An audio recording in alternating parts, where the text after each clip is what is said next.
Reka ngerageze kuvuga ku buriganya bwose. Nitwa Ibrahim Traoré. Yego mwabyumvise neza. Yewe mwita umuyobozi muto w'igisirikare, uwo mwambika icyasha mwita intagondwa y'umusirikare, uwo muvuga ko ari umunyagitugu w'iburengerazuba. Yewe nduwo. Noneho reka mbabwize ukuri, ntabwo mushobora kuzimya microphone zanyu. Ubu ntimushobora kuzimya kamera zanyu. Abanyamakuru banyu ntibazongera gukatira ijambo nk'uko musanzwe mubikora. Miliyoni z'abantu barabyumva batabanje kunyuzwa mu kinyoma cyanyu. Bose barabyumva batayobowe n'ibihuha byanyu, batavangiye n'ibinyoma byanyu.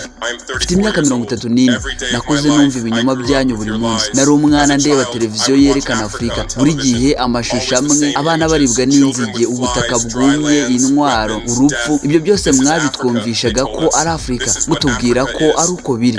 Natwe turabyemera.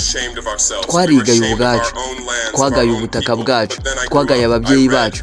Ariko narakuze, ndasoma, ndashakashaka, ndibaza, maze nsobanukirwa ko Afurika mwatweretse atari yo. Inkuru mwatubwiye yari ikinyoma, amahitamo mwadushyiriyeho yari igitabo mwanditse kera. Ni gute mwagaragaje Afurika? Ni gute mwaducuruje? Mwaduciye amafoto nk'abaremwe badafite ishusho y'ubumuntu, nk'aho turi inyamaswa zisigaye inyuma mu buhumekero bw'iterambere, nk'abantu b'akababaro bategereje mu batabara. Buri munsi, buri saha, buri munota, ibitambuka kuri televiziyo zanyu ni ibi: inzara, intambara, indwara, ruswa, iterabwoba, akaduruvayo. Ibyo byose ngo ni ibya Afurika.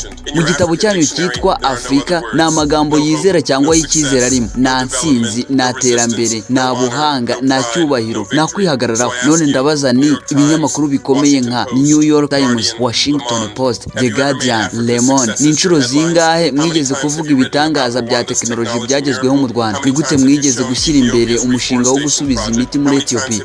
Ni ryari mwigeze mushima intsinzi ya demokarasi ya Botswana? Ni ryari mwigeze muvuga ubuhanga bw'ubucuruzi bwa Kenya? Nta na rimwe, kuko ibyo ntibihura n'inkuru yanyu mwihimbiye. Mwigeze mwibaza impamvu abatuye umugabane wifitemo ubutunzi bwinshi cyane aribo bakena? Dore imibare nyakuri. Afurika ifite 70% y'ububiko bw'amabuye ya cobalt ku isi. Telefone zanyu, mudasobwa zanyu, imodoka z'amashanyarazi zanyu, iyo cobalt ikomoka muri Kongo, ariko abanyekongo ntibashobora kwigurira telefone. Afurika ifite 90% y'ububiko bwa platine ku isi. Iyi platine ikoresha mu byuma byo kwa muganga, mu modoka, mu mashini, ariko abanyafurika barashonje. Afurika itanga 30% by'izahabu ku isi, harimo Mali, Burkina Faso, Ghana ndetse na Tanzania.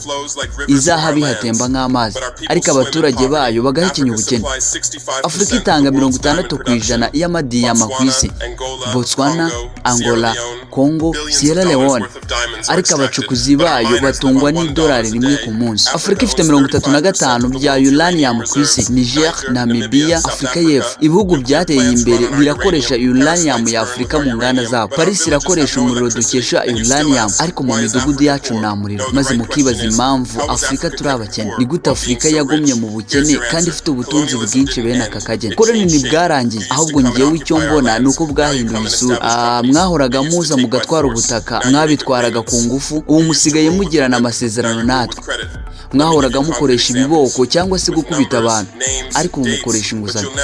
Urugero nabaha rwa hafi, dore n'uru: ikigo gicuruza cobalt muri Kongo cyinjije miliyoni z'amadolari 556 muri 2022, ariko cyatanze imisoro ingana na miliyari 500 gusa. Dore igituma bibakundira: intambwe ya mbere, mutera ruswa abayobozi bacu, mubafungurira konti mu mahanga, mubasezeranya ubuzima bwiza bw'ibwami. Intambwe ya kabiri, mukora amasezerano imyaka 50, imyaka 99, mugasaba kudasora, kudakurikiza amategeko y'ibidukikije, kwirengagiza uburenganzira bw'abakozi. Intambwe ya gatatu, mugenzura ibikorwa remezo, hafatwa ibiraro, ibyambu, gari ya moshi, ariko ibi byose ni ibyo gutwara amabuye y'agaciro gusa, ibyo ntibikenewe. Intambwe ya kane, ibigo by'abacunga umutekano byigenga, mugashyigikira urugomo, mugahagarika abigaragambya.